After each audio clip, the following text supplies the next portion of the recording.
que eu fiz com ele, e otimamente informado, tem uma consciência política muito equilibrada, e eu agradeço muito essa oportunidade de estar fazendo um programa que eu sei que vai ser de alto nível.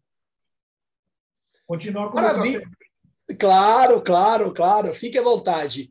Então, Zé Brasil, e aí você vai fazer faculdade de arquitetura.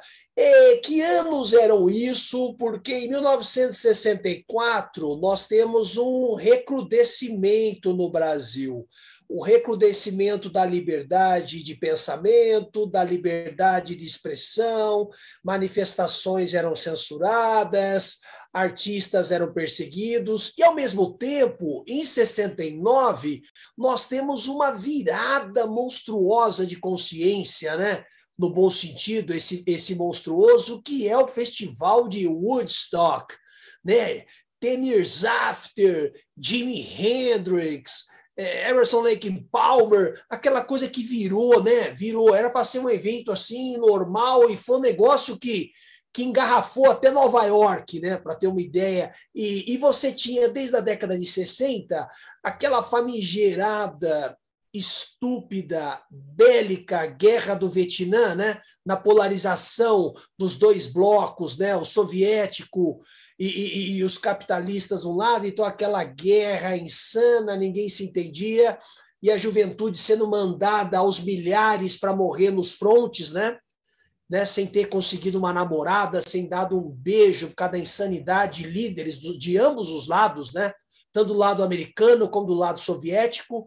E aí eu te pergunto o seguinte, e no Brasil, como é que era isso? Você que foi fazer faculdade de arquitetura, como é que se sentia esse clima? Como é que você percebia isso naquele momento? Como que era? Em 64, eu tive a oportunidade, mais uma vez, de me formar no ginásio, na época era ginásio, hoje é secundário, né? Fundamental, lá sei eu nem sei exatamente quais seriam os termos de hoje.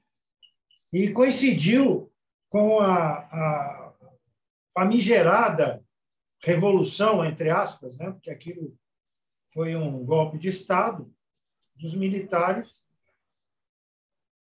e a coisa mudou totalmente.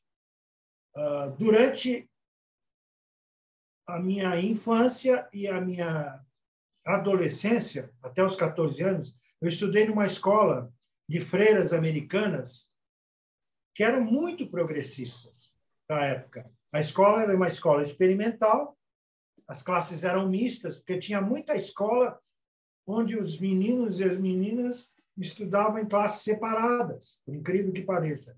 Eram bem tradicionais, bem conservadoras. E eu tive uma introdução às teorias sociais, ao pensamento filosófico, através na época tinha a JUC, né, que era, e a JEC, Juventude Estudantil Católica, Juventude Universitária Católica. E, a partir daí, a minha consciência política começou a olhar tudo aquilo que estava acontecendo de uma forma crítica, porque não era legal. Aquilo não era legal. E, em 66, veio a Revolução dos Hippies. E eu já estava totalmente integrado na psicodelia, vamos dizer assim, né? Eu já convivia com uma turma que pode ser considerada a primeira turma psicodélica do Brasil, com pessoas assim de alta vanguarda mesmo, assim, uma vanguarda que não existia nem na música, que eu já estava começando a dar meus primeiros passos na música, como no comportamento, nas atitudes e tudo mais. Em 68, que foi o AI-5, que foi o absurdo da revolução, da ditadura, se agravou, eu já estava na faculdade, já estava no primeiro ano da faculdade de arquitetura. Então, os dois fatos mais importantes para mim em 68 foram uma assembleia geral que teve na universidade. A minha universidade era considerada uma universidade de direita, era o Mackenzie, que hoje se intitula como Universidade Presbiteriana Mackenzie. Naquela época não tinha ainda essa caracterização religiosa. E nós fizemos a Assembleia Geral da Universidade, onde participou a reitora, que na época era a Esther de Figueiredo Ferraz, que depois se tornou, inclusive, ministra da Educação dos governos militares. E, durante essa Assembleia, eu propus uma questão de ordem e, através dela, eu propus que a gente entrasse numa greve geral na universidade. Na universidade, não foi nem na faculdade. E ela foi aprovada.